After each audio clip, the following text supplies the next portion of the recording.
የምናገኘው ዝና ያልፋል የምናገኘው ክብር ያልፋል ቀድም እንዳልኳችሁ ዝነኛም ብትሆን ወጪ ነው የሚበዛብህ ምንም ትርጉም የለውም ጌታ ኢየሱስ ምስክሬ ነው የሀብር ሻይ ጠጥታችሁ 10 ብር ቲፕ ሰጣችሁ ብትሄዱ ራሱ ፌር አይደለም ምን እንዴት አንተ እናቀል እንዴት እንሰጣለን ምትባል ስለዚህ የሀብር ጠጥተ 100 ብር ልትሰጥ ነው ማለት ነው ትርጉም የለውም ምንም ትርጉም የለውም የዮናታንን ቤተሰቦች እንጂ ዮናታንን አላውቀውም ይህንን የዮናታንን ቪዲዮ ሰው እየተቀባበለ የደሃ ልጅ ነው ስሉ በጣም ገርሞኛል ምናልባት ይሄ ቪዲዮ እኮ የአፍላ እድሜው ከጓደኞቹ ጋራ እየተሻማ ስበላ ይሆናል የቀረጹት እንጂ ቤተሰቦቹ ጥሩ የሚባል ኑሮ እንደምኖሩ እኔ የአይን ምስክር ነኝ የአርሲ ነገሌ ነዋሪም ይመሰክራል እናቱ ትዕግስት በአንድ አጋጣሚ የአብሮ አደጎቼ የስጋ ዘመድ ስለሆነች ሁለታችንም እድሜያችን ገና በሃያዎቹ ስለነበርን አርሲ ነገሌ በእናቷ ቤት ተቀምጬ ከሷ ጋራ እንድማር ጋብዛኝ 6ኛን ክፍል ለግማሽ ሴሚስተር በቤታቸው ሆኜ አብሪያት ተምሬያለሁ ቤተሰቦቿ ቁጥብና ደጎች በሰነ ምግባር የታነጹ የተከበሩ ቤተሰቦች ናቸው ዮናታን የሷ ልጅ መሆኑን ያወቅኩት እናቴ ናት ብሎ በራሱ ሚዲያ መልካም ወጣት ላይ ለህዝብ ባስተዋወቃት ጊዜ ነበር በተለያየ ጊዜ እስከ ዛሬዋ ቀን የዮናታንን ንግግር ስሰማ ተቆጪ ሳይኖረው መንገድ ላይ እንዳደገ ሰው ነው እንጂ በፍጹም ከነኚ ምግባረ ሰናይ ቤተሰቦች ተወልዶ ያደገ አልመስልሽ ብሎኛል የብዙ ወላጆች ኢጣፈንታም እንዲህ ነው ፍየል ወዲ ቅዝምዝም ወዲያ ሁሉ ልጅ ወላጁን መስሎ አያድግም የአንድን ልጅ መጥፎ ባህሪ ያየ ሁሉ አሳዳጊ የበደለው እየተባለ ወላጁን እያሰደበ ይኖራል በአጠቃላይ ማለት የፈለኩት ብዙ ልጅ እንደ ቤተሰቡ አይሆንምና ሰው መጥፎ ንግግሩን እስኪያቆም ሰውን በሰውነቱ እስኪያከብር በአስተምሮቱም እስኪስተካከል ድረስ እሱን እንናገር እንጂ እባካችሁ ቤተሰቡን አንንካ ስትል ጸዲነኝ የተባለችው አንዲት ግለሰብ ከሰሞኑ በዮናታን ንግግር ላይ ይህንን ሐሳቧን አጋርታለች ክርስቶስ በሌለበት ሰው ሁሉ ራቁቱን ነው ሰው እፍረቱ የሚሸፈነው በልብስ አይደለም የሰው ውርደቱ የሚሸፈነው ማርያም ውርደቴን ያስወገድኩበት ባለችውና በመሰከረችለት በጌታዋና በአምላካችን በኢየሱስ ክርስቶስ ብቻ ነው ሰው የትኛውንም አይነት አለባበስ ብለብስ ጸጉርና እግሩን እንዲሁም መላ ሰውነቱን ቢከናነብም ኢየሱስ በሌለበት ያለ ሰው እስከነፍረቱ ዛሬም ራቁቱን ነው በፈለከው ጨርቅ ከጫፍ እስከ ጫፍ ብትሸፋፍንም አለባበስ ከመርገ ጨርቅነት አያድንም ማንም ባየሰው ስራትን በሚገባ በመፈጸሙና በራሱና በስራው የምነጻና ጻድቅ የሚሆን አንድም ሰው የለም የሰው ጽድቁ ረጃጅም ቀሚስ መልበሱ ቀንና ሰዓት ጠብቆ ወደ ሆነ አቅጣጫ መስገዱ ካሌንደር እየተከታተለ ምግብ ማቆሙ ወይም ምግብ መቀየሩ ወይም አጿጿሙ ሳይሆን የሰው ጽድቁ ከርግማን ጨርቁ የተዋጀበት ኢየሱስ ክርስቶስ ብቻ ነው የሕይወት መጽሐፍ በብሉይ ኪዳን በኢዮብ 29:14 ላይ ጽድቅን ለበስኩ እርሷም ለበሰችኝ ይልና በአዲስ ኪዳን በሮሜ 13:14 ላይ ጌታ ኢየሱስ ክርስቶስንም ልበሱት ይላል ከጌታ ጋር ለመኖር ጊዜው ቅርብ ነው አሜን ሃሌሉያ እንግዲህ ከዚህ በላይ እኔ በምን ደስ እንደሚላችሁ አላቅም እኔ ሁሉ ጊዜ ልብ የሚዘልበት እውነት ይሄ ነው ደግሞ የክርስትናችን ማሰሪያ ይሄ ነው አይደለ ጌታ ኢየሱስ ተመልሶ ስለሚመጣ እንደተናገረው ደቀ መዛሙርቱን እንዳላቸው መልአኩ እንዲሁ ሲሄድ እንዳያችሁት በክብር ተመልሶ ይመጣል አሜን ጌታችን ኢየሱስ ተመልሶ ይመጣል ሃሌሉያ አሜን ሃሌሉያ የእግዚአብሔር ሕዝቦች እግዚአብሔር በእኛ ስለተጠራ ደስ ይበለን ብዙ ሰዎች እኮ ከሞት በኋላ ተስፋ ሳይኖራቸው ነው አሁንም ደስ የማይላቸው ሃሌሉያ ዘላለማችን ያማረ ነው ሃሌሉያ እግዚአብሔር በእኛ ስለተጠራ ሕዝቦቹ ስላረገን ደስ ይበላችሁ ሃሌሉያ የእግዚአብሔር ምርጦች ስለሆነን ደስ ይበለን ደህንነታችንን ሁሌ እናከብረዋለን ሃሌሉያ የእግዚአብሔር ወገኖች የእግዚአብሔር ዘመዶች ተደርገናል ስሙ የተባረከ ይሁን ስሙ ከፍ ያለ ይሁን እናከብረዋለን ስላዳነን ሃሌሉያ ሕዝቦቹ ስላረገን ስለመረጠን ይሄንን እውነት ስላስረዳን ሃሌሉያ ሃሌሉያ ሰው እንዴት ይሄን ያህል ይከፋል ያውም በገዛ ልጁ ያውም የ11 ዓመት ሕፃን ላይ ነገሩ እንዲህ ነው ከቀድሞ ባሏ ጋር የተፋታችው የዚህች ልጅ እናት ወይዘሮ ሃና በየነ የምትባለው የድሬዳዋ ከተማ ገንደቆሬ ሰፈር ነዋሪ ከሷ ጋር እየኖረ ባለው ሌላ ወንድ ከአብራኳ የወጣችውን የገዛ ሴት ልጇ ተገዳ መደፈሯን ስታውቅ እጮኛዋን በወንጀል እንዲቀጣ ማድረግ ሲገባት የ11 ዓመት ልጇ ላይ ፈርዳ መረጃ ለማድበስበስ በማሰብ ልጇ ላይ ጫና በመፍጠር በድብደባ አካላዊ ጉዳት ከማድረስ በተጨማሪ ከ5ኛ ክፍል የትምህርት ገበታና ከጎረቤቶቿ በመነጠል ከማንም ሰው ጋር ምንም አይነት ግንኙነት እንዳታደርግ በማድረግ ለብዙ ጊዜ ቤት ተዘግቶባትና ስራ ቦታ ድረስ ከስሯ ሳትነጥላት ብትንቀሳቀስም መረጃ ለመደበቅ በቂ ሆኖ ስላላገኘችው በመጨረሻ ከአብሯካ በወጣችው የገዛ ልጇ ላይ የሰራችው ተደጋጋሚ የአረመኔ ስራ ሳያንሳት እጮኛዋን ከወንጀል ለማትረፍ መረጃ ለማጥፋት ህዳር 1 ቀን 2015 ዓ.ም ከእጮኛዋ ጋር በመተባበር ቀጥቅጠው ሕፃን በአምላክ ግርማን ገደሏት። በወላጅ እናቷና እንጀራ አባቷ ህይወቷ ያለፈው ሕፃን በአምላክ ግርማ በጋዝ ጉዳይ ዛሬ ግንቦት 15 ቀን 2017 ዓ.ም የፌዴራል ከፍተኛ ፍርድ ቤት 4ኛ ወንጀል ችሎት የቅጣት ውሳኔ ሰጥቷል። ተከሳሾችም እናቷ ሃና በየነ እንዲሁም እንጀራ አባቷ ብሩክ በሞት እንዲቀጡ ተወስኗል። ወደ እስልምና ማልመለስበት ምክንያት ለምን እንደሆነ ታውቃለህ? አንደኛና የመጨረሻ ገላትያ ምዕራፍ 1 ቁጥር 6 7 እና 8 እስከ 9 ከሰበክንላችሁ ወንጌል ውጪ ሌላ የሚሰብክላችሁ ቢኖር የተረገመ ይሁን ስለም ወንጌል ስለ ኢየሱስ ነው እንጂ ስለ ሙሐመድ አይደለምና ከወንጌል ውጪ ሌላው ስብከት ወደ ሲኦልና ወደ እሳት ስለሆነ እኔ አብዶ የሚባል ሰው ወደ እሳት መሄድ አልፈልግም፣ በእሳት መጠበስ አልፈልግም። ከ66ቱ መጽሐፍ ውጪ ሌላው ስብከት ወደ ጀሃነም ስለሆነ እኔ ጀሃነም መግባት ስለማልፈልግ እኔ እሳት መግባት አልፈልግም። ተረድተኸኛል? ወደ እስልምና አልመለስም።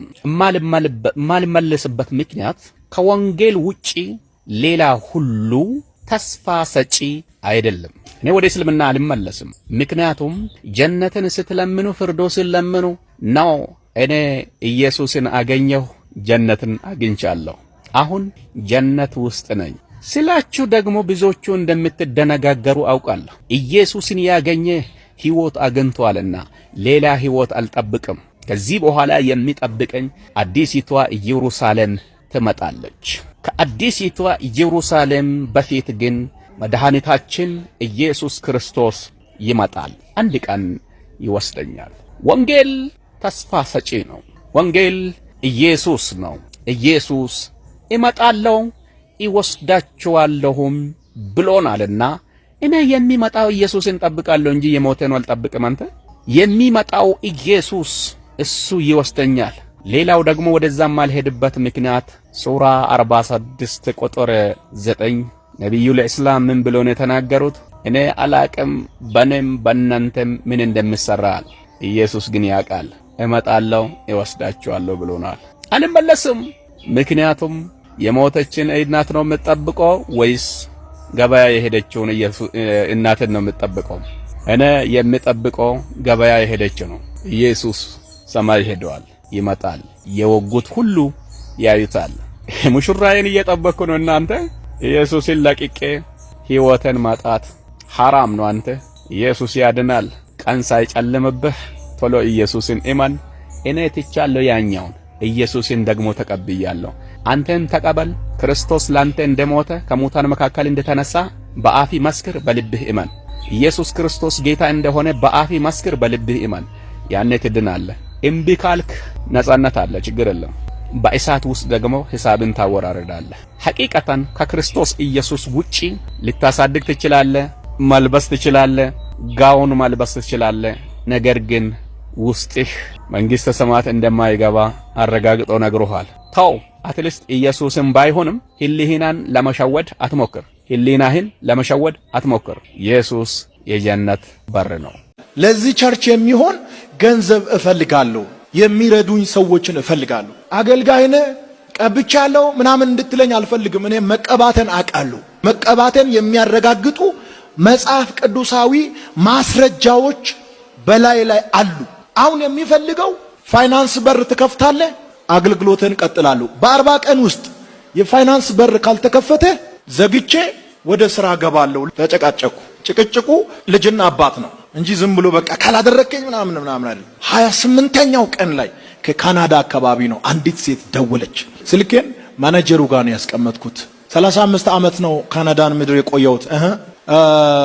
ነብዩን ፈልጌ ነው እሱ ጸሎት ላይ ነው ምንድነው በጣም ሲሪየስ ኬዝ ከሆነ ከጸሎት ሲወጣ ማታ ላይ አግኝቼው መናገር እችላለሁ በጣም ሲሪየስ ነው አለች መጥቶ ማታ ነገረኝ ምንድነው አልኩ እኔ ለራሴ ተስፋ ቆርጬ የሚጸልይ ሰው ነኝ ደግሞ ከካናዳ ደወለ ከአሜሪካ ደወለ who cares ማን ቦታ ይሰጣል ከሰማይ ለምን አይደውልም እኔ አሁን የሚፈልገው የእግዚአብሔር ስልክ ብቻ ነው ፕሮፌት ይሄ ስልክ ማምለጥ የለበትም ብሎ ሲሪየስ አረጋው ኦኬ እንደገና 2 ሰዓት አካባቢ ደወለች ሄሎ አልኳት ሰላም 35 ዓመት ነው ካናዳ ምድር የኖርኩት ያንተን ፕሮግራም በዩቲዩብ ላይ በጣም ብዙ አገልጋዮችን ካየው በኋላ አየው ትንሽ ገንዘብ እጄ ላይ አለች እሷን ለመላክ ፈልጌ ነው እሺ ስንት 1,500,000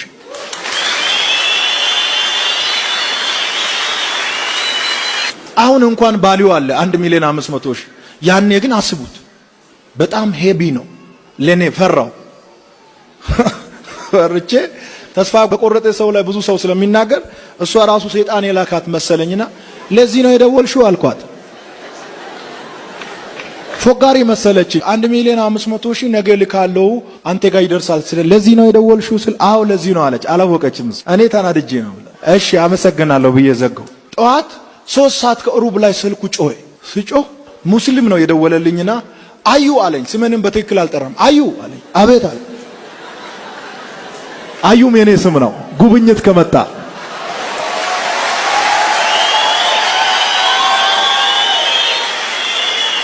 በዛን ጊዜ አየለች ብለኝ አቤት ነው የሚለው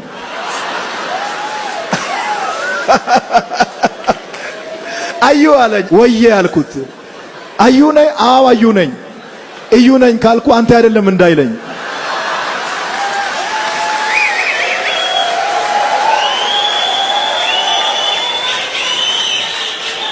አካውንት ልክ ነው ተረረረረ ይሄ አካውንት ያንተ ነው አዎ ይሄ አዩ ነው እሺ ከካናዳ ነው የተላከ ብር አለ 1,500,000 ብር ነው አሁን ይገባል አለኝና ሳይቆይ ወዲያው 40 ምናምን ደቂቃ ውስጥ 1,500,000 ብር ወደ አካውንት ትራንስፈር አረገ በወቅቱ ከነበረው ነገር በጣም ዘና የሚያደርግ ነገር ልንገራችሁ ብሩ መግባቱን ካየው በኋላ ፈረው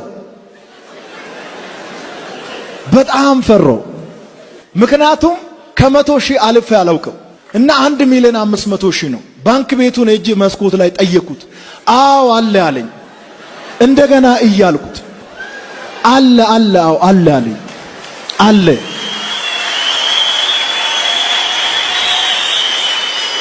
ቶሎ ለሌላ ሰው ትራንስፈር አልጋልኩት የገባውን ከኔ አካውንት ወደ ኋላ ሊወስዱ ይችላሉ ብዬ ስላሰብኩ በሰዓቱ በጣም ኮንፊውዝድ ስለሆንኩ ቶሎ ብለ ለሶስተኛ ሰው አስተላልፍ አልኩት ማንንም አይወስድም አለኝ አንተ ምን ታውቃለህ በቃ የኔ አይደለም እንዳስተላልፍ መልካም ሰው እኮ አምኛ አይደለም ከበላ እሱ ይብላ አንዳንድ ጊዜ እኮ ጉብኝት ራሱ እኮ ኮንፊውዝ ያደርጋል ስትጎበኝ ስምን ብትጠየቅ አትመልስም አንድ ቀን አንዱ ሐዋሳ ላይ ስሙ ኤርሚያስ ነው ትንብት እየተናገርኩ ኤርሚያስን ታውቃለህ ስል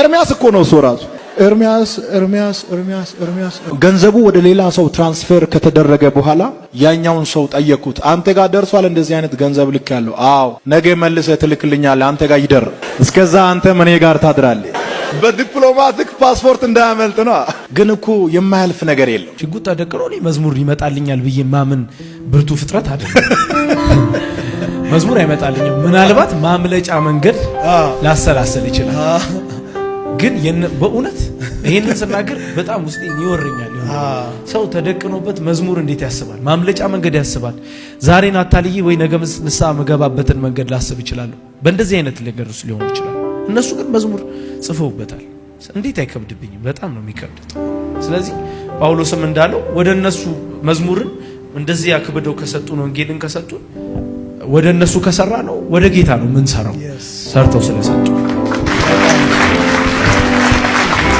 በጣም ድንቅ ነገር ነው የመጀመሪያው ሮል ሞዴልህ በህይወቱ ውስጥ ማን ሆነ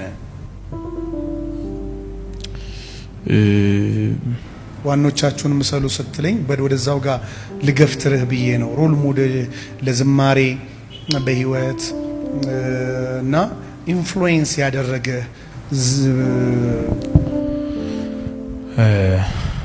በዝማሬ ላርገው ከዘማሪ ይሆንና የኔ በጣም እንግዲህ በቃ በጣም የምወደው ዘማሪ ሁሉንም ወዳለው ግን ይለይብኛል ፓስተር ተከስተ ጌትነት ዘማሪ ተከስተ ጌትነት በጣም ዋው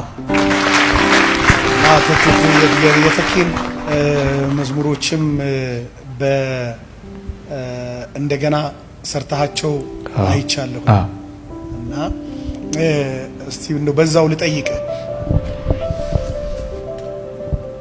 የዘማሪዎችን መዝሙሮች ወስዶ በመዝራት እና በመስራት ክርክር አለ እና አንተ በክርክሩ ውስጥ ከየትኛው ወገን ራስን ታቆመዋለህ? ያው እንግዲህ አሁን እኔ መዝሙር ከቨር ተሰራ እንዳለ እኔ መዝሙር አልሰራውም የራሴ እስካሁን ወደ ሚዲያ ወይም ደግሞ ወደ እግዚአብሔር ሕዝብ አላደረስኩም የራሴን እግዚአብሔር የሰጠኝን መዝሙር እንዳልከው ቅድም በጣም የምወዳቸውን ዘማሪዎች መዝሙር ዘምሬያለሁ። እውነት ለመናገር እስካሁን ከዘመርኳቸው መድረክ ላይ ያልወጡ ከሆነ ነው ያስፈቀድኩት። መድረክ ላይ ያልወጣ መዝሙር ሰምቼው እሱ መድረክ ላይ ሲዘምረው አይቼው ዘማሪው ልዘምረው ብዬ ዘምሬያለሁ። እንደዚህ አይነት መዝሙር የሌሎቹን አላስፈቀድኩም። ምናልባት ከዚህ በፊት ያንተንም ቶክሾች አይቻለሁ እዚህ ያለውን። ስለዚህ ተምሬበታል። በእውነት ለማለት ሳይሆን ይሄ ተዘጋጀው ከኔ እንደሚማረው እኔም ከዚህ በፊት ዘማሪ ኤፍሬም አለሙ ቀርቦ በጣም አስደንግጦኛል። እኔ ምክንያቱም የሱን መዝሙሮች ዘምሬያለሁ እና አፕሪሺየት አድርጎኛል። መኪና ውስጥ ባርኮኛል። መዝሙሮች ደስ ይላሉ ነው ያለኝ እና አስገርሞኛል። አላስፈቀድኩትም። እኔ ባለማስፈቀዴ ምናልባት በጣም ይሄ ምናልባት ሳይሆን ጥፋት ነው አለማስፈቀድ። ይቅርታ ይሄ በጣም ግን አሁን ፓስተር ያንተ ትረዳኛለህ ከሞቲቭ ነው። ምን መስዋዕት ራሱ እግዚአብሔር ሲያሸት ከልባችን ከውስጣችን ነው። እግዚአብሔር እኮ የቃይልን መስዋዕት ትቶ የአቤልን የተቀበለበት የመስዋዕት መጽሐፍ ቅዱስም ሲናገር እኮ ብራብ አልነግራችሁ በሺህ ተራሮች ያሉ እኮ እንስሳቶች የኔ ናቸው ነው ያለው እግዚአብሔር። ስለዚህ የበግ ጉዳይ ሆኖበት አይደለም እግዚአብሔር፣ የፍራፍሬ ጉዳይ ሆኖበት አይደለም፣ የሀርት ኬዝ ነው ነገሩ። ስለዚህ እኔ በጣም ደስ ሲለኝ በመሰረቱ በራሴ እጅ ገንዘብ ከፍዬ እንደዚህ ወጪ አውጥቼ ነገሮችን አስተካክዬ ካሜራ አድርጌ የሰራሁት ከቨር የለም።